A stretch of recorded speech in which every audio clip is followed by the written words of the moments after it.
Good day! Jam-pack na naman tayo today, mga tita! Yes. Na marami tayong pag-uusapan for this segment for this episode natin ng Kati Cutes. Isa na dyan, syempre, yung mga in-demand natin ng mga balita from Simbalita. Yes. Of course, pag-uusapan din natin sa chat-chatan is about sa Amoris Leticia. Yes. And then, ano pa ba yung iba natin pag-uusapan?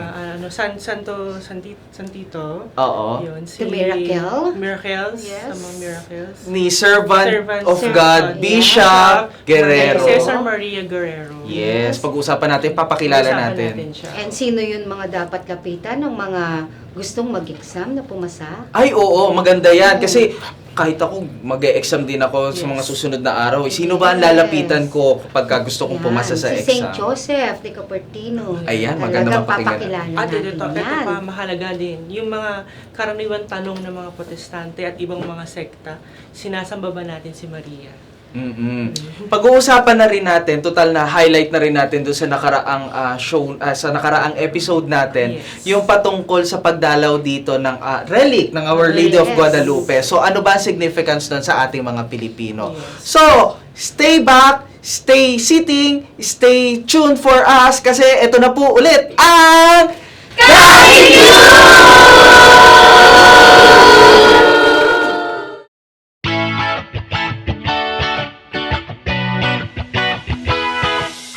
Ito na ang mga nagbabagang balita sa mundo ng pananampalataya. Huwag na nating patagalin pa. Ito ang Sim Balita. So, ang unang-una sa ating mga items ay yung nangyaring lindol. Oh, yes. Nito nakaraang 2 weeks ago Grabe. lang. Recent lang Sa yun. Sa Sarangani Sarangani, Province, 8 tapos umabot siya, naramdaman siya hanggang sa Davao, sa Jensan. Yan. Actually, ang dami kong mga aplikanteng hindi ko na-interview kasi nagkakagulo sila sa Jensan nung oras na yun. Uy. Ilan ang measurement? I mean, yung lindol? Parang 7.8? 7.8. 7.8. Wow. Oo, pero anong kinalaman nun sa pananampalataya natin? Nakita niyo yung Facebook post. Ay, nako. Ano yun? Parang Meron na- na-trending yata. Yes, ano Yung siya? parang simbahan yata nung... Simbahang tulisan. Simbahan Meron, siya. parang simbahang heretiko na parang Nanatiling nakatayo, samantalang yung katabi niyang fast food chain bumagsak. Oh, grabe So, naman yun. ano ba ang Insights, ano natin, ano bang insights babahagi? natin doon? Pati ba naman yung papatulan, no? ang insight natin lang doon is simple lang. Natural calamities, hindi natin kontrolado yan. Yes, tama. No? Walang Huwag- protection. pwede Huwag natin. pwede natin paghandaan pero hindi natin pwedeng kontrolin. Yes, at saka hindi natin, it is not to be seen as apocalyptic. It must be seen as natural occurrences. Tama. Yung- Actually, ang tingin ko kasi dyan, if I may add, yung isa kasi, talagang pinaghahandaan nyo ng budget and everything. Kasi may kinalaman sa pananampalataya. Samantalang yung isa, commercial building yun. Commercial. Eh, ba naman yun? Nagtatayo, nagtitipid rin yung nagtatayo ng ano bang malay nung fast food kung Hindi, babagsak yung Tsaka actually, ang narinig ko parang matagal na raw yung building eh. Luma na. Parang Kaya matagal parang, luma na siya eh. parang madali na Kaya lang madali siya. na siyang talagang mabuwag. Wala yun, wala. It's really, sabi nga ni brother, natural. Natural siya. Natural. At saka, malakas na yun. 7.8 magnitude. Malakas 6 na siya. pa nga lang. Nakita ko lakas na eh. eh. 6 Pero pa nga sa lang, 5 pa nga lang, malakas na. Sa mga ganyang klase ng kalamidad, ang pananampalataya, ang Catholic Church ang isa sa mga unang rumeresponde. Ay, totoo. Ay, Ready tayo Amen. dyan. Oo. So, nagpapasalamat po tayo and kung meron pa po tayong mga nais na ipahatid ng mga tulong, panalangin higit sa lahat, magbigay po tayo. Amen. Okay? Prayer. Yes. Second item natin ay tungkol sa Amoris Leticia. Familiar, mga kapatid. Oh. Ay, Yes, wow. may libro ako niyan. The joy of Love. love. The Joy of Or Love. Ibig sabihin ng Amoris AL. Leticia, The Joy of Love by Pope Francis. Pope Francis. Ano Gusto yun? ko langit na.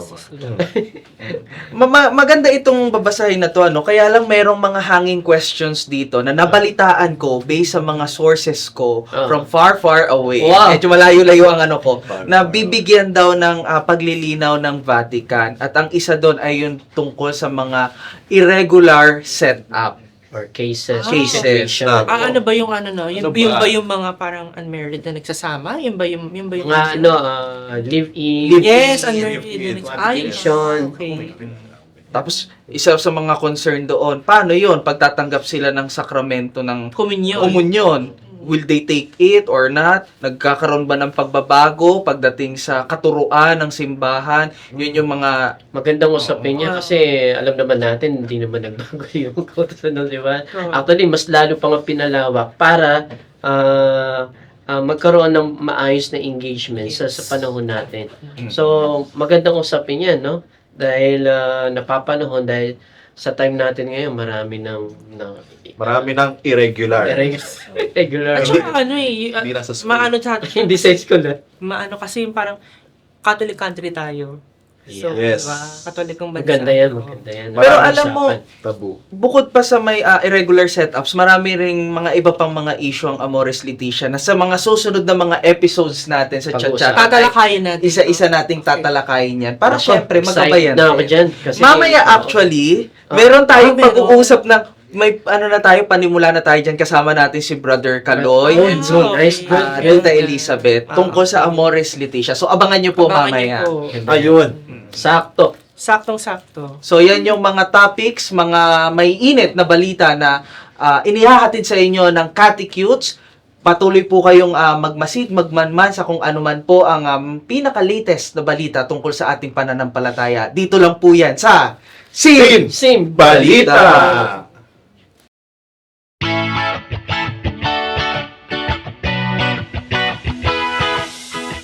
Kanina, napag-usapan natin sa Simbalita, mga kapatid, yung tungkol sa Amores Leticia. Siguro mas magandang himayin natin ngayon yung mga certain issues na medyo naiwan na hanging when it comes sa Amores Leticia. By the way, Brother Richard po from Catholic Faith Defenders Cubao, kasama natin si Tita Beth, From MHCC, Brother Kaloy, Ako si Brother Carlos Antonio Palad ng Defensores Fidei Foundation at tatawag ko nga ang sarili ko bilang isa sa mga long-standing tito dito sa Catecutes. yes. Ako naman, half tito.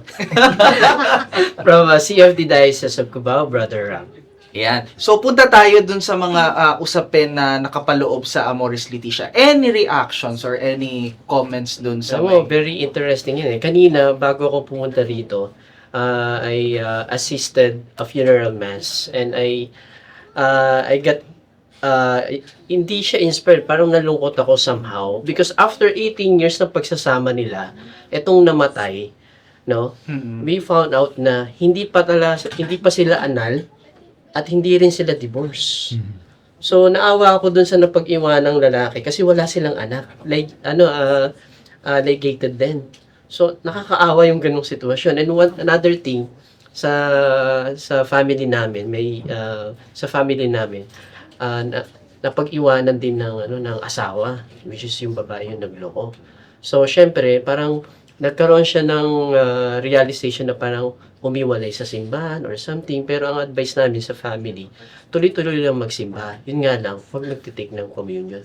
Nakakaawa at nakakalungkot kasi ang nababalitaan na ngayon, parang mas bumabata pa nga yung mga cases na nagli-live-in. Tama ba ako? Mga nagli-live-in. Grabe, no? Sa totoo lang, sa Pilipinas ngayon, tinataya na around 15 million Filipinos dami. ang naka-live-in. Ito, brother, hindi pa lang kasama- katoliko, ha? Hindi lang katoliko, pero karamihan ay katoliko. Imagine. Karamihan ay katoliko. At hindi pa dito kasama yung nasa civil marriage. Wow. Meron lang akong isang gustong iba tong question regarding that. Kasi yan ang nagiging norms ngayon. May pagbabago ba ever since sa katuruan ng simbahan regarding sa mga ganitong klaseng setup? Bakit ito yung nagiging kasalukuyang setup ngayon na nangyayari? Dapat natin klaruhin una sa lahat, yung doktrina ng simbahang katoliko, hindi pwede magbago yan. Ang ibinigay na doktrina ng ating Panginoon Hesukristo at ng mga apostoles at na siyang iniwan nila sa simbahan, hindi yan magbabago hanggang sa wakas ng panahon. And patungkol sa ating pananampalataya, Patungkol sa pananampalataya natin, para sa ating mga katoliko, we do not believe in divorce. So pag kayo ay kinasal sa mata ng Diyos, sa mata ng simbahan, kayo ay mananatiling kasal hanggang kayo'y mamatay. Pero brother, Do you part? pero brother, sa sitwasyon talaga ngayon, sa panahon natin ngayon, kung kailan na lumalaki rin yung population natin at saka yung sa Catholic numbers, nandun din yung dami ng mga live-in at parang hindi na-orient about sa turo ng simbahan. Anong magandang approach dito? Sabi nga, no, hindi pala sapat yung pagmamahal lang. At nabanggit mo nga kanina, yung kay Pope Francis nga, yung Amoris Laetitia, the joy of love. Ano bang meron dito sa the joy of love? Dito sa Amoris Laetitia, ito ay linabas noong 2016. So, ngayong taon ang 10th anniversary ng paglabas nitong Amoris Laetitia, the joy of love, ang kaligayahan ng pagmamahal. Wow. At ito yung naging isang dokumento to na kung saan tinangkan ni Pope Francis na hindi baguhin yung doktrina, kundi tingnan kung paano ito pwedeng i-apply sa mga tunay na sirkumstansya ng ating panahon. Sa panahon na ito, madaling sabihin na once you are married, once you are in a true and valid marriage, only death can end it, di ba? Pero ang katotohanan, napakadaming Katoliko, napakadaming tao, pag kinasal, hiwalay, tapos they'll get into a second marriage, remarriage na hindi basbas ng simbahan, or makikilive-in na lang, or minsan nga nagbabago pa na relihiyon para makapag-marriage. Pero kasi tayo mga Katoliko, pag Katoliko ka, you are forever bound by the laws of the church kahit na hindi ka na-practicing Catholic. So, paano gagawin natin dito sa mga milyon-milyon na mga Katoliko who are in what is called irregular relationships? Parang kasabihin, yun nga, parang hindi nila natin sila bibigyan ng communion. Parang, so yun yung isang napag-usapan dito sa Amoris Laetitia. I think may share yata si Tita. So, kasi sa about part ko po, case niya. dinivorce po ako. Kaya lang, sabi ko nga, kung ako ay dinivorce and then I am still a Catholic, and then yung ex-husband ko, ano kaya yun mangyayari sa kanya sa pagtanggap niya ng mga sacraments ng simbahan? Pero Muslim siya. Pero, actually, hindi po siya Muslim. Nagpa-convert siya into Muslim para lang makapagpakasal siya. And then, without my consent, convert din niya ako into Islam. So, And then- Islam ka ngayon? Yun nga, doon ako naguguluhan. Matagal na yata. Diba? Sabi ko, ano ba talaga ako? Pero, by spirit, in my own will, yan. Oh, Katoliko. Katoliko, kung gano'n, Katoliko Yes. po kayo. Hindi ko naman inibayan. Siyempre, mahirap na pagbigay ng parang verdict, kumbaga sa inyo kaso kasi hindi naman tayo canon lawyer, hindi naman tayo judge. Siguro masasabi ko na lang po is, siguro lapitan po ninyo yung diocese para makita kung ano yung talagang status ng inyong relationship. Pero, in general nga, pag ikay Katoliko, kinasal ka sa simbahan. At sa totoo lang na para sa ating Katoliko, only a Catholic marriage is acceptable for the church. Oo. So, pag nandun ka, dapat yung marriage na yun until death na yun. Unless may rason para maideklara yung kasal na yun na walang bisa o invalid mula sa umpisa. Pero masalimuot na usapin yun siguro sa ibang episode na lang. Pero yun nga, ang sabi ni Pope Francis, paano yung mga Nasa irregular na mga Complicated Pag-usapan. cases. So, kasi sa dami talaga eh. Case talaga siya eh. Ang pagkakaintindi ko dito, brother, parang it's more in a very pastoral approach ang ginawa dito ni Pope As sinabi ni Francis. Pope Francis, huwag silang kondenahin. Dapat intindihin yung kanilang konkretong sitwasyon ng bawat isang relasyon na medyo irregular. At the same time, wala siyang binigay na one-size-fits-all solution. Iniwan niya ito sa mga obispo, sa mga local bishops. So may mga ilang local bishops, sinabi nila, sige, in some cases, bibigyan natin ng communion kahit na wala sila sa irregular na kahit na hindi regular relations. Yung iba namang mga obispo, sinabi, hindi, we will maintain yung dating disiplina na pag ikay nasa isang relasyon na hindi regular o hindi rin-recognize ang simbahan, hindi ka pwedeng mamunon yun. Now, that having been said, ang talagang sigurado tayo na mapupulot natin sa Amoris Laetitia is yung we should avoid judgment. We should avoid condemnation sa mga taong nandoon sa mga ganung klaseng relations na live-in, divorced and remarried, or kinasal sa sibil kahit na hindi pa annulled yung kasal sa simbahan, no, hindi natin sila kinokondena. At ang mga importante is ang simbahan ay laging nandyan para sa kanila. Tama. So ngayon naman si Pope Leo the 14th gusto niyang magkaroon ng discernment sa darating na Oktubre. Yes. Itong taon. Sa taon ito. Discernment ng mga obispo, pag-uusapan, pagninilayan, yung naging implementation ng Amoris Laetitia in the past 10 years. Maganda yan. Oo. As titingnan, ano ba talaga yung dapat nating gawin Tsaka, sa panahon natin? Tsaka brother, tingnan mo pag nagko-communion kasi, nagre-receive ang mga tao. Hindi mo na masasabi kung sino sa kanila ang ang nasa irregular cases o kung sino yung hindi kasal It's more of self-policing. Self-fully, Oo. So, anong magagawa natin o kung ma-i-apply natin to? For example, of course, hindi naman tayo hindi tayo nagbibigay ng kumanyan. Anong pwede nating gawin bilang isang Katoliko or ikaw ay nasa loob ng simbahan, ikaw ay nagsa-service, nang sa ganun, mas ma-appreciate ng mga Katoliko ang pananampalatayang ito at the same time, lalo na pag nagre-receive ng communion. Okay, siguro masasabi natin, dalawang punto ang may bibigay ko. Maganda yan. Ang una sa lahat is, kahit ano pa ang sitwasyon mo sa buhay, kahit na ikay nasa isang relasyon na siguro na masasabi natin ay hindi binebendisyonan ng simbahan, kahit sino ka pa man, basta you're a Catholic, you are always welcome sa simbahan. You should not feel condemned, you should not feel judged.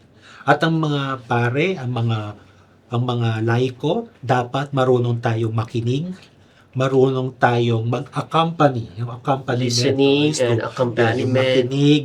Yung nandyan lang tayo para samahan sila sa anumang pinagdadaanan nila sa ating buhay. Kahit na kahit na ilan sa kanila ay hindi nangungumunyon dahil alam nila na ang kanilang sitwasyon ay hindi naaayon sa batas ng simbahan, hindi nangangahulugan nito na hindi na sila Katoliko at hindi na sila parte ng simbahan. Totoo yan. Dapat kasama pa rin natin sila sa dasal, sa katekismo, At tuloy-tuloy lang dapat magsimba. paghihikayat sa kanila panatilihin ang buhay Kristiyano to the extent na posible, at yun nga, magsimba din sila every Sunday at pwede nga every day kahit na hindi sila nakaka-communion. Siguro pagdating sa usapin ng ng accompaniment, hindi lang yun yung bastang pagsama, kundi paggabay din talaga. And ang paniniwala ko naman dyan, if I may, tungkol sa usapin ng paggabay, mahalaga din yung nagsisimula yung paggabay sa loob pa lang ng pamilya. Para syempre, na-orient din ng tama yung ating mga kamag-anak, anak, asawa, yung mga simpleng. Ito, matanong ko na lang din, nagdadasal pa ba kayo bago kumain? Very basic. Nagro-rosaryo ba kayo? Yung mga basic. Kapag ka ba pinag-uusapan yung anything na about sa pananampalataya, pinag-uusapan nyo ba ito vocally o you find it boring? And remember, if I am not mistaken, nabanggit din yan ni Saint John, Pope John Paul II about sa domestic church. Ibig sabihin, ang simbahan ng pamilyang Katoliko, dapat doon nagsisimula na magturo ng pananampalataya. Yes. Para pag lumabas ng mundo, alam nila ang gagawin nila at yung moralidad. Kaya Nananatili. napakahalaga talaga. Naalala ko lang sa domestic church kasi pagkakaalam ko dito sa sinasabi ni Pope Francis sa kanyang AL or Amoris Amoris Laetitia Laetitia. is nanggaling din to kay hugot din to sa sa Familiaris Consortium. Kumbaga siya ay may mga turo si John Paul II na nanggaling rin naman sa mga turo ng mga dating Santo Papa at nanggaling sa tradisyon at nanggaling sa Kaya ko lang sa nabanggit yun kasi Benedictine. talagang may pagtuloy-tuloy na turo. Ibig sabihin, hindi nawala ang turo talaga ng simbahan. Hindi na wala. Consistent. Consistent. Yes. Naghahanap lang ang simbahan kung paano ito i-apply sa napaka-laking mga pagbabago. Tama. Sa sitwasyon natin ngayon na sobrang Komplikado, Komplikado. or- Sobrang Kitang-kita iba. talaga Iba natin ang talaga. epekto ngayon, lalo tita sa setup mo pa lang sa school, ang dami mong nakikita niyan, I believe. Yes, Oo. totoo naman talaga yon. Na kahit sa mga estudyante ko, sa mga family nila, Oo. ang dami ko nakita na nagli-live-in lang, hindi naman talaga kasal. Kaya nga sabi ko, kapag nakita ko na nagsisimba sila and then hindi sila tumatanggap ng communion, saludo ako doon. Kasi hindi na secret, di ba? Nandoon yung paggalang nila kay Jesus. Aware Sa sila. communion Oh, pero talaga. nagsisimba pa rin Yes. sila. Nandoon, nagsisimba sila. Kasama yun. Sino ba anak nagsabi nila, na- ganyan, di ba? Sino ba nagsabi ng Patuloy brother lang na, sila. ano, na ang simbahan na hindi para sa mga banal, ito ay hospital of Si the... Pope Francis. Ayun, di ba? Yes. Di ba? Oo. Di ba? O, di ba ang ganda? Kasi open siya, hindi ito sa mga banal talaga. Kaya nga, pumunta dito si Kristo sa atin ay hindi para sa mga banal, kundi para sa ating mga Makasalanan. Kasi yun ang sagot din natin sa mga tumutulig sa amin sa simbahan katoliko. Bakit ba ang daming makasalanan sa simbahan? Madami ka makasalanan sa simbahan dahil tayo ay ospital para sa mga Amen. makasalanan. Yung mga makasalanan ginagamot sa simbahan. Tama. Pero mabuti na nasa simbahan sila para magamot. Exactly. At yung Yes. sinabi nyo nga po, brother, kanina, yung accompaniment and yung proper discernment, napakamagandang approach yun para sa napapanahon ngayon. And brother, kung itutuloy nyo po, ano yung pangalawang punto para sa itong kay Pope Francis na Amoris Laetitia? Yung una nga is yung dapat palagi nila maramdaman na sila ay katoliko. Yung pangalawa is magdasal sila at hindi sila dapat mawalan ng pag-asa na maitama ang kanilang sitwasyon. Amen. Amen. Kasi tayo mga Katoliko, naniniwala tayo. In fact, isang doktrina to ng simbahang Katoliko na ang batas ng moralidad ay hindi imposible. Tama. God does not impose anything. God does not require anything. He does not require anything that we cannot do. So kung ang simbahan ay mayroong mga katuruan tungkol sa sa kasal, tungkol sa pagsasama na sa pakiramdam natin parang napakahirap sundin, dapat magkaroon tayo ng tiwala na ang Panginoon ay bibigyan tayo ng grasya upang sundin ito. Paano natin siya, anong pinaka-application natin yan? For example, sa level natin, sa family or may kilala tayong family na sa ganyang sitwasyon. Siguro, kunin ko rin yung word na accompaniment, no? Samahan talaga. Or yung tinatawag natin na parang, kung alam natin na hindi na nagsisimba, medyo nangihina na sa pananampalataya, siguro maganda ipasok yung tinatawag na parang new evangelization. Re-evangelize. Ako, Kasama bibigay yun. ako ng halimbawa. Sarili kong lolo at lola sa father side ko. Sila'y nagsama, hindi ko alam kung kinasal sila sa sibil, pero pareho silang Katoliko. Pero hindi sila kinasal sa simbahan. So nagsama sila ng 30 plus years. At Wow. mga 35 years yata. Oo. And then nung namamatay na yung lola ko, kinasal sila sa simbahan. Wow, gracias. Kinasal sila. Kumbaga a few months bago namatay yung lola ko, nabigyan sila ng biyaya na ikasal sa simbahan. So, Hindi pa yun ay yan. yun Hindi ay- pa huli yan, ha? Oh, hindi pa That's huli the yan. joy of love. Yes. At ako personally, may isa akong alam na kaso na yung kasal nila vinalidate ng simbahan sa deathbed. May isa akong kilalang ganong kaso. So may nangyayari yon. Huwag tayong mawalan ng pag-asa na kung ano man yung relasyon na o kung may itatama yung relasyon sa mata ng simbahan, huwag tayong mawalan ng pag-asa na maitama ito. Kumbaga, tuloy-tuloy lang hanggang mapunta na sa pinaka-ideal ng pagiging totoong Kristiyanong pamumuhay. Kasi hindi mo pwedeng ipaghiwalay yung nananampalataya ka at wasak naman yung moralidad. Halimbawa, yung pamumuhay. Parang contradiction yun, di ba? So, napakaganda kasi eto talaga may konting sakripisyo dito Di ba? Kasi yung approach neto is hindi yung i-judge mo yung tao, hindi yung iiwanan mo.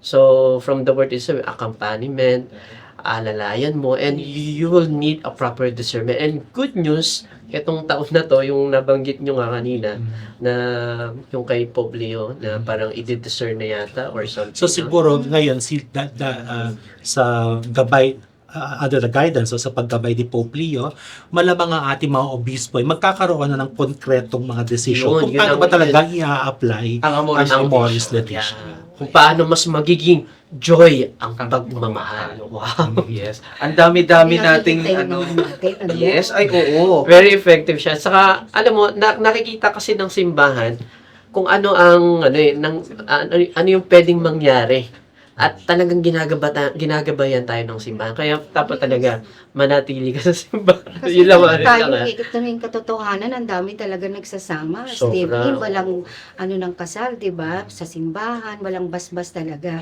So, maganda yung sinabi na mayroon talagang pag-asa. Hindi kailangan na mamatay ng nasa pagkakasala. So, nandun ang pagkakataon na itama naman natin. Another thing, hindi tayo iwanan ng simbahan. Yeah. Never naman. Never naman. Tayo lang naman ang iiwan Wow, sa simbahan. Ouch. Tayo lumala. Hindi. Ako'y naiwanan Ito na naman rin po. talaga eh, di ba? Kaya tayo yung lumalayo eh. Kaya nga minsan, tatapikin pa tayo ni Lord eh. Oy, nandito ako, lumapit ka. That's the reason why, Bumalik brother, ka. may simbahan. Napakaganda talaga. A hospital for sinners. Amen. Pero yun nga, dahil ang hospital for sinners, ang ginagawa dito, hindi tayo pinababayaan sa ating sakit. Hindi tayo pinababayaan sa ating kasalanan. Ginagamot tayo. Amen. That's the reason why may simbahan, may sakramento. Yes. Ang dami-dami pa nating pag-uusapan. Alam niyo, napakagandang topic po talagang Amoris Laetitia. And siguro pag-usapan natin yung iba pang aspeto niya sa ibang pagkakataon. Medyo busog na tayo. As part 1 pa lang naman po ito ng ating chat-chatan. Mamaya po, pag-uusapan naman natin yung nangyayaring kasalukuyan na pilgrimage and relic of Our Lady of Guadalupe. Ano ba ang relevance nito sa ating mga Pilipino? So mamaya, stay tuned. Balikan tayo para sa ating chat-chatan.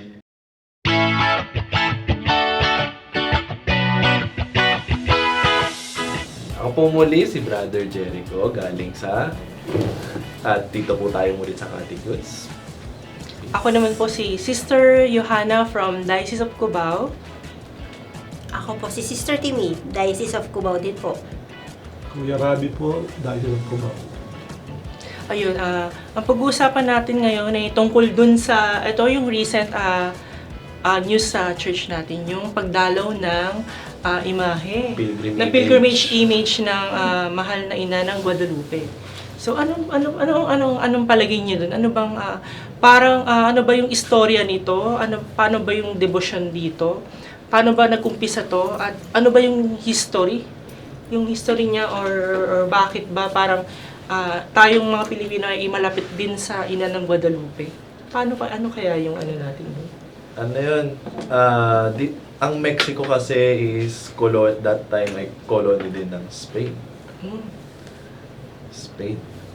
At ayun, isang native ang nakakita, ang visionary nitong ating apparition sa Tepeyac Hill, sa malapit sa Guadalupe City. Ngayon, dinatawag ng Ciudad de Guadalupe, yung lugar na yun. Kaya, Our Lady of Guadalupe. Yan. Sa mga ano bang buong storya, paano nangyari na, Yung nangyang ilang beses ba story. nagpakita at paano nangyari yung unti-unting pagpapakita ni Mama Mary kay doon sa visionary niya? At sino ba itong visionary? Ang pagkakaalam ko ay ang visionary niya is si San Juan Diego. Si San Juan Diego. Sa kanya nagpakita ang mahal na ina ng Birhen ng Guadalupe. Actually, walang naniniwala sa kanya kasi isa lang siyang dihamak na mahirap na mamamayan na magsasaka. Ayun, native siya. Ayun, tapos nag-appear sa kanya ang Birhen, nagpakita sa kanya at nagsabi sa kanya na magpatayo ng simbahan. So wala kasi sa kanya naniniwala kasi isa lang siyang hamak. Na Na Indio. iyo. Indio. Na gano'n. Yun. Tawag Kayo sa po, ano kanya. po kayang masasabi niyo tungkol dun sa history or sa Guadalupe? Ano po bang ano niyo Ang natatandaan ko kasi talaga dyan, di ba, visionary, nagpapakita sa kanya. Kaya lang kasi dahil hindi nga siya mapaniwalaan, nagsabi siya na, paano ko sila mapapaniwala dun sa mga gusto mong ipagawa? Sino ba ako para paniwalaan nila? So, merong sabi ni Mama Mary sa kanya, dalhin mo ito doon sa arsobispo ba yun? O bishop, gano'n? Sa bishop. Tapos, yun, yung cloak or yung tilma, nagulat sila may flowers doon. Yung flowers na roses kasi, mahirap tumubo sa ganong weather. Tropical country po, Mexico. Dito sa atin sa Pilipinas, di ba, mahirap yung patubo ng Mahirap ng siya. roses. So, doon yun na napaniwala nila. At saka dagdag ko lang, actually, hindi siya pinaniniwalaan eh. So, ang tanong sa kanya is, sino ang nag-uutos sa kanya magpatayo? So, parang ang sabi niya is, siya, ang nag-uutos sa kanya is, ever virgin Mother and of mother God. of God. So, yun ang ano sa kanya. Then, yun na nga, mabalik tayo sa usapan, may pilgrimage image siya dito. Ililibot siya from June to December. Yeah, so parang 54 parishes and cathedral. Nagsimula na yan sa Manila Cathedral, yes, di ba? yes, doon nagsimula. Mother Church natin, si Manila Yes. Cathedral. Ililibot siya hanggang December. Yun, ililibot December, siya. December 12 ang kanyang feast day. Feast day, ayun. Tapos, yun nga, may dagdag ko lang din kay Guadalupe is yun nga, yung kung alam niyo po yung kanyang painting, yung kanyang imahe sa Katedral ng Guadalupe, isa siyang parang palaisipan at hanggang ngayon hindi pa rin natukoy kung sino ba yung nagpaint or kung sino ba, o ano ba yung nilalaman ng buong larawan na yun eh. Kasi pag tinignan mo siya sa microscope, yung kanyang mata ni Mama Mary doon, parang sinisalarawan doon yung si San Juan Diego tsaka yung Obispo tsaka yung rose. Oo. Na parang binagsak doon sa lupa yung mga rose. Kung mapapanood niyo siya sa National Geographic Channel tsaka sa mga documentary, makikita niyo siya doon. Yes. Ayun. Yung yun eh, di ba? Yung sa mata. Yes, yung sa mata. Yung pag tinignan mo yung imahe niya, Imahe mata lang niyang talaga ganyan. siya. Oo. Pero may makikita ka, may parang drawing. May drawing dun sa pag yung microscope So, mo. through the microscope, titignan mo yun dun, makikita mo yung image. Makikita mo yung mismong imahe, yung mismong yung pagsasadula na parang yung nagganon ng rose si San Diego. Napaka Na to think of it, di ba? Bakit nandun sa mata? oo, di ba? Ng At saka- isang image. Yes, opo. Tsaka kung yung mga scientifico, nagtataka rin siya kasi yung mga stars align dun sa image. Yes. Align dun sa mismong imahe. Kung titignan mo yung Ano ba daw ibig sabihin ng mga stars na yun? Medyo nakalimutan ko na po pero meron pong significance eh.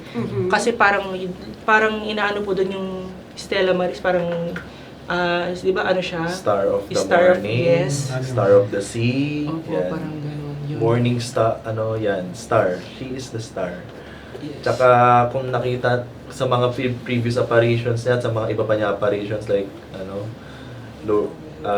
kung mababasa natin sa Revelations, nararamitan ng araw. At Naramtan ng araw. nararamtan ng araw, ayan. So, kung babasahin natin sa Revelations, isa-isang nagmamanifest yung mga signs ng babae doon sa Revelations, sa mga apparitions. And this includes the Guadalupe apparition. Okay. So palagay niyo po ba ano po yung rason kaya kung ba't dinal yung imahe na rito ano po ba kayang rason? Ako, share ko lang experience ko sa isang simbahan. I was commissioned by Nuestra Señora de la Paz Paris sa Binyan, Laguna many years ago. So, I was instructed to renovate a small chapel na gawing katedral. So, wala po akong idea kung anong gagawin. Pero, through my dreams, sa panaginip po, nagpapanaginip sa akin ang Birhen ng Guadalupe. So, Visionary din siya. Visionary. Visionary din. din. in short, ginawa yung simbahan, sinimulan. Hindi pa namin natapos yung 12 bintana. So, pinaglalagyan namin ng mga stained glass images. May St. Michael, St. Anne, Santa Filomena. Hanggang sa 11 windows natapos. Isang bintana na lang ang kulang. Hindi ko maisip kung ano nilalagay ko. Sabi ni Father, pag-isipan mo na kung anong image ilalagay dyan. So, maniwala kayo sa hindi, for 5 straight days, nagpapanaginip sa akin ang Birhen ng Guadalupe. First, yung image. Second day, may color. Third day, may measurement pa. Fourth day, yung methods of construction. Yan yung ikalimang araw, mag-antay lang daw. Yung huli niya message sa akin, mag-antay. Sabi ni Father Ed, sige, simulan mo. So, dinrawing ko po, wala pang computer noon, manual, ang Birhen ng Guadalupe sa stained glass. Malaki, mga 10 feet. 10 feet siguro. So, si Father Ed, sabi niya, nung kinuwento ko sa kanya, pareho tayo ng panaginip. Pero para ma-convince natin ang isa't isa na pareho yung panaginip natin, isulat mo yung panaginip mo, isusulat ko yung panaginip. Pinag-compare namin notes namin, parehong-pareho ang panaginip namin. Then, Nice. yung huling problema, sabi ko, Father, wala po tayong pera. Kasi mahirap na Sa province ba yon? sa barrio de La Paz, Binyan, Laguna. Rural area talaga siya. Rural area. Wala. Mahirap mag-raise ng funds. Oo. Sabi ni, ano yung huling message sa'yo? Sabi, mag-antay daw po ako. May nagsimba po galing sa Makati. Devoted daw siya ng Birhen ng Guadalupe na panaginipan daw niya na pumunta siya sa isang simbahan na hindi niya alam sa Laguna. On the spot, nagbigay siya ng pambayad. Father, magkano po yan? 30,000. Ito po ang 30,000 na ipagawa niya.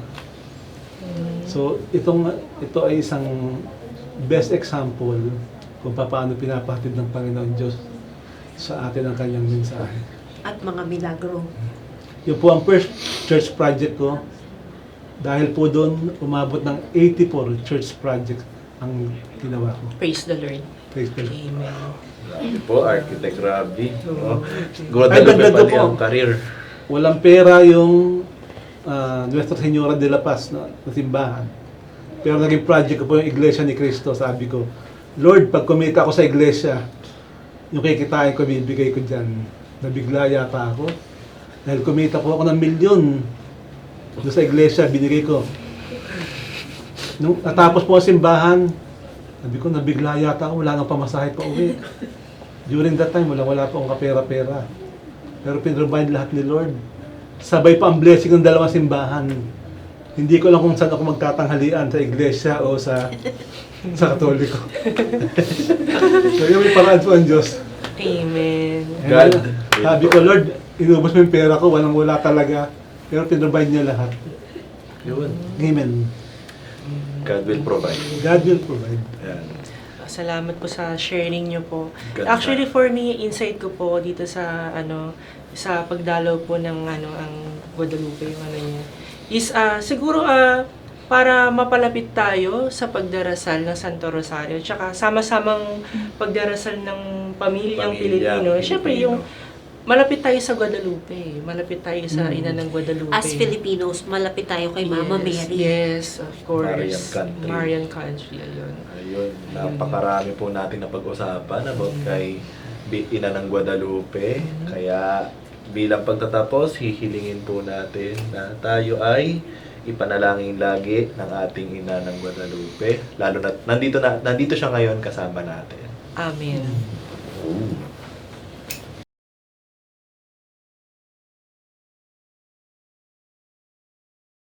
Kuya, tanong lang po, kung sinasamba po ba talaga natin si Mary? Dami po kasi nagtatanong sa amin nun. Napakagandang tanong. Napakadali naman ang sagot. Ba't Totoo ang ba? madaling sagot? Totoo ba? Sinasamba ba natin si Maria? Ay, common sense, hindi. Ang maiksing sagot? Hindi! Bakit? Bakit? Sino ba ang sinasamba natin? Si God. Amen. Sino ba si God? Father, Son, and Holy Spirit. Sino ang Son? Si Jesus. Jesus. Oh, napakadaling sagot. Simple.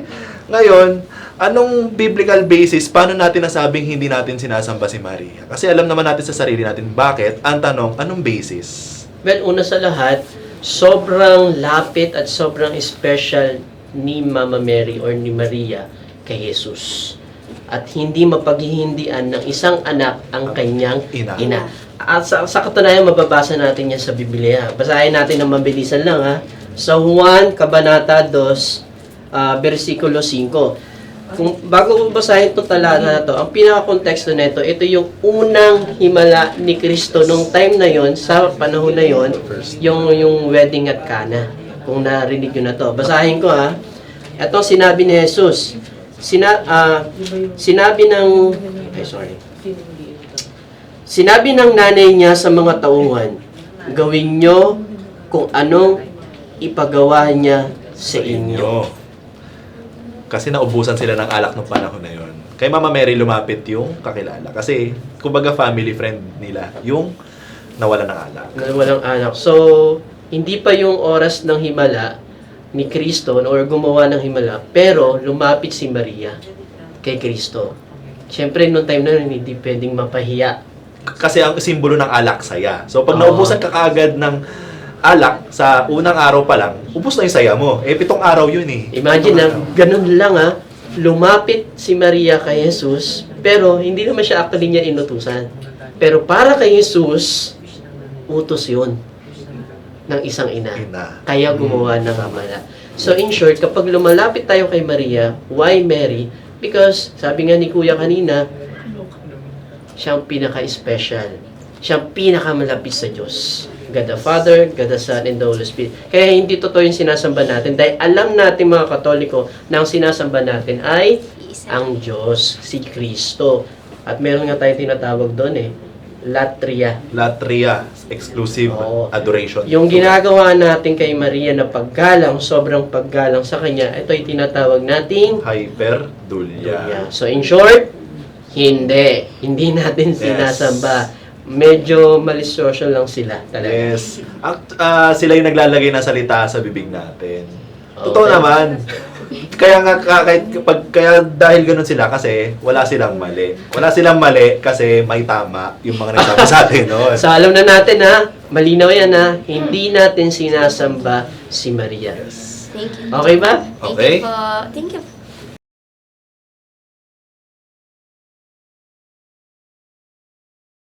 Yan, good day mga kapatid. Meron ulit tayong panibagong road to sainthood na pag-uusapan sa Santo Santito. Ito ang isa sa mga pinakagustong-gusto kong segment. Good news yan, Oo. Marami tayong nakikilala ng mga santo at mga road into sainthood. Ito meron ako na-encounter na pangalan na karane. Si Servant of God, Bishop Guerrero. Familiar? Si ano siya, Ba? si Bishop Cesar Maria Guerrero. Yes. Cesar. Taga saan naman yan? Ano siya, ang pagkakaano ko po is taga ano siya, siya ay isang former bishop ng Lingayen. At saka former bishop ng San Fernando, Pampanga. Dami akong kakilala dyan Marami din akong makilala dyan. Oo, Lingayen, Oo. Pangasinan, tama, no? Yes. Diocese of Ngayon kasi, Lingayen. nag-merge na kasi yung Diocese of Lingayen tsaka Dagupan. Dagupan. Isa na lang po sila. Alam na, talagang marami. Inaral ko talaga siya. Okay. Anong meron kay, kay servant ba? Servant? Servant of God. Road to sainthood. Sainthood. Magandang balita yan kasi unang-una, dalawa pa lang ang santo natin, known saint. Known saint. Sino yung dalawa ngayon? Si San Pedro Calusod. at saka si San Lorenzo Ruiz. Akala ko tayo na yun. Hindi, we are all called into holiness naman and sainthood, Sainthood, naman. Oo. yes. Pero maganda din, siguro, i-coordinate na rin natin sa mga catechutes natin kung meron kayong nalalaman na any miracles na through the intercession of Servant of God, Bishop Guerrero. Maganda pong ipaalam ninyo sa inyong mga local parishes, sa inyong mga diocese, or dito po sa amin sa catechutes at pagtulong-tulungan po natin, dagdagan natin ang ating mga santo. Amen. Actually, may pagkakatanda at pagkakalala ko sa kanya. Ngayon nga, nabanggit ko kanina, siya yung unang bishop ng Yes. Lingayen. Lingayen, oo. Yeah. At saka siya yung parang nanguna sa pagkapalagaran ng bokasyon ng seminarista. Bokasyon ng pagkapare, seminarista, gano'n. At alam ko meron din siyang tinayo na kung di ako nagkakamali, isang seminaryo rin. Parang yung Good Counsel, something like that. Hindi Parang naman Mary of Christian yan. Ay, hindi naman. Kay Bishop Sok. Yun. Okay. Oh, yun yung pagkakaalam ko sa kanya. Tsaka may pinangalan din sa kanyang isang yung daanan. Yun nga, yung sa sinasabi mo po yan na Mary Help of Christians Theology Seminary. Yun Yung pinakaano po nila doon, yung pinakadaanan nila, ipinangalan doon ko po kay Bishop Cesar Maria Guerrero. Yeah, At least may idea na tayo na Yes. may mga incoming Yes, for the road of sainthood. Actually, hindi lang si Bishop Guerrero. Nandiyan din si Nakaluring. Yes, coloring, din. Marami pang Siya. iba. So, unti-unti natin pag-uusapan yan dito sa ating Santo Santito. Sa ngayon, hilingin natin ang intercession ni Servant of God, Bishop Guerrero. Servant of God, Bishop Guerrero, ipanalangin Ipanalangin mo mo kami.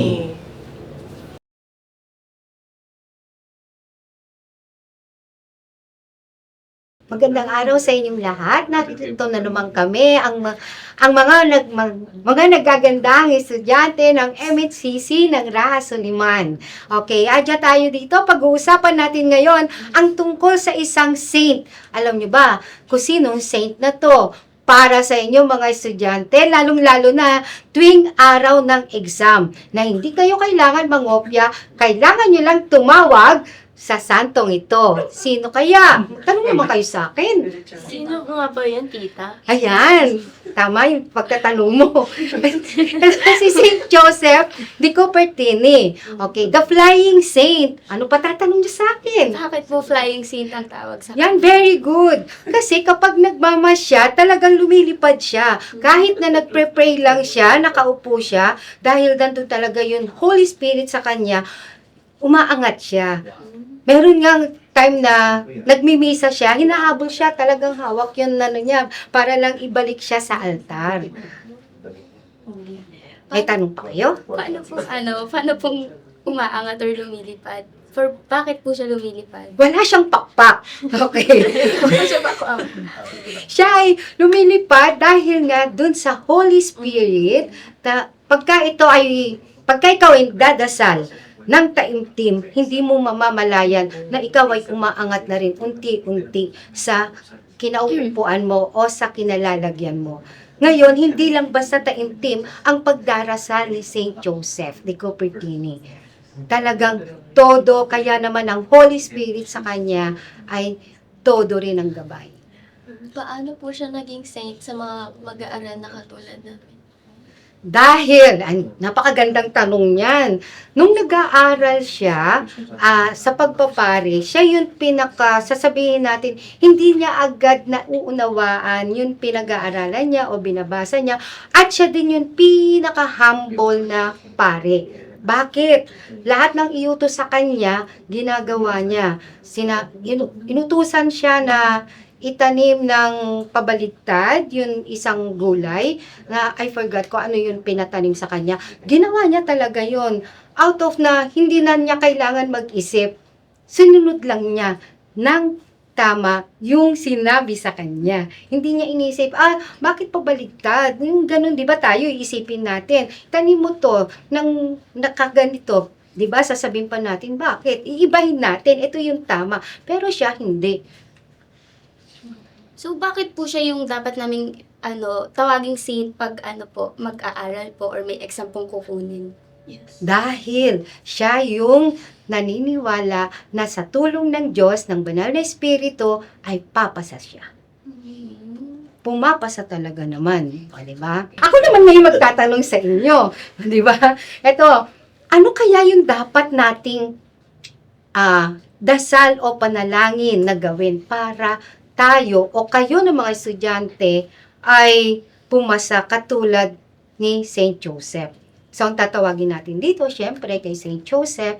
So, ang patron na ito, sabi nga natin, para sa inyong mga estudyante, ano kaya yung maaaring dasal na buuin natin para sa kanya? Alam kong diyan kayo mahusay. Syempre, no cheating, di ba? So, magdadasal po. Syempre po, mag-start po tayo by, yung sign of the cross. Yes. Then, i-call out po natin si Saint Joseph. And Magaling. then, mag-wish po tayo or healing po tayo sa kanya na sana po makapasa po tayo sa exam na iti-take po natin. Okay, sige nga. Halimbawa, magdasal tayo. Pamunuan mo. Sa ngalan ng Ama, ng Anak, ng Diyos, Espiritu Santo. Amen. Saint Joseph, ipinapanalangin po namin na naway makapasa po kami sa aming first term exam na rarating po sa July. Yun lamang po. Amen. Sa ngalan ng Ama, ng Espiritu Santo. Amen. Ayan, informative ng ating episode for today. Yes. And napakarami talaga nating napag-usapan. Ang dami nating natutunan. Siguro unahin na natin yung synthesis natin about sa ating ever beloved Mama Mary. Ang dami natin pinag-usapan tungkol sa kanya, yung tungkol Yes. sa pagpipilgrimage dito ng kanyang relic Yes. under the guise of Guadalupe. Guadalupe, and then yung tungkol sa katanungan na paglilinaw talaga kung sinasamba ba Kung natin si sinasamba, Maria. yes. Anong mga nakuha nating insights doon? So, hindi natin sinasamba. Ito ay paggalang, pagbigay ng mataas na paggalang. Di ba? Yes. And then yung Yung sa pilgrimage. Pilgrimage. Yun nga. Yung insight ko doon, siguro maganda rin yung oportunidad para sa ating mga Pilipino. Kasi ilalapit tayo ni Mama Mary sa pagdarasal ng Santo Rosario at pagkakaisa ng pamilyang Pilipino. At saka hanggang ngayon parang napapanahon siya eh. Kasi 'di ba parang ngayon magulo ang ating politika. oo. Di ba? So, lapit talaga tayo Yes, kay Mama kailangan Mary. talaga natin. Actually, meron tayong isang title dyan sa pagiging malapit ng mga Pilipino kay Mama Mary. Tinatawag tayong Pueblo Amante de Maria. Yeah. Tsaka meron siyang title din, yung Celestial Patroness. Yes, Ang Celestial Philippines. Patronage. Yes, yun. Then kanina maganda din yung pag-uusap natin tungkol sa Amoris Laetitia, Oo, yung paglilinaw ng mga hanging issues. Hindi ko masabing issues pero hanging concern sa Amoris Laetitia, and isa sa mga napag-usapan natin doon ay yung patungkol sa mga setup, mga irregular setups. Yes. Yung sa family, sa Napakaganda pamilya. Ang dami kong natutunan doon, even doon sa may sharing mo, Oh, yes. tita. Oo. Mm-mm. And then also, nakilala na natin kung kanino tayo lalapit. Yes. Kapag ka tayo ay hihingi ng paggabay sa pag-e-exam. Actually, ngayon ko lang nalaman ng kwento na yan tungkol kay kay St. Joseph Cupertino. Pero talagang kay St. Joseph Oo, very fun Alam mo, talaga. literal ba talagang lumilipad siya? Lumilipad talaga siya. Opo, talagang lumilipad siya. Lumulutang siya ng gano'n. Lumulutang, Yeah. no? Kaya nga the flying priest ang tawag sa kanya. Wow. Mas gugustuhin ko na yun kaysa lutang ako. Tama. At saka yung sa exam, Diba, no? Sa exam, yung sa nag-exam siya. Yes, oo. Yes. Ay, maganda yung kwento Notable yung yun exam na yan. Sa exam. Oo, yung share ko na lang din isang chapter lang ang nakakabisado niya, yung about sa may 99 ship na wala yung isa. Ngayon iiwanan yung 99 para hanapin yung Yes. isa. Nagkataon yun Nagkataon yung yun itinanong sa tinanong. kanya nung teacher, ay nung professor. Yeah. Talagang para siya sa priesthood. Yes. So yes. Diba? And then of course, marami tayong mga pinag-usapan, and yung sa mga balita natin kanina sa Simbalita, and marami pa tayong i-update. So iniimbitahan namin kayo, si Shohana. Ayun po, gagarap ko na yung opportunity na i-invite kayo. Don't hesitate po to follow, like, and share. Sa Facebook, may Facebook po tayo page, ETVN Philippines. Meron din po tayo sa Instagram, at meron din tayo sa YouTube. Kung meron po kayong katanungan, wag po kayo mag-hesitate na magtanong, mag-comment down below po. Maraming salamat po. And of course, do not forget, #ETVN. Yes. And of course, kung meron man po kayong mga gustong ipa-prayer intentions, panalangin, pasasalamat para sa mga namayapa nating kamag-anak, magpadala po kayo ng message sa amin para po sa mga susunod nating episodes, maipanalangin po natin sila. Tama. Okay? Tama. So, magkita-kita ulit tayo sa susunod nating episodes. Dito lang yan sa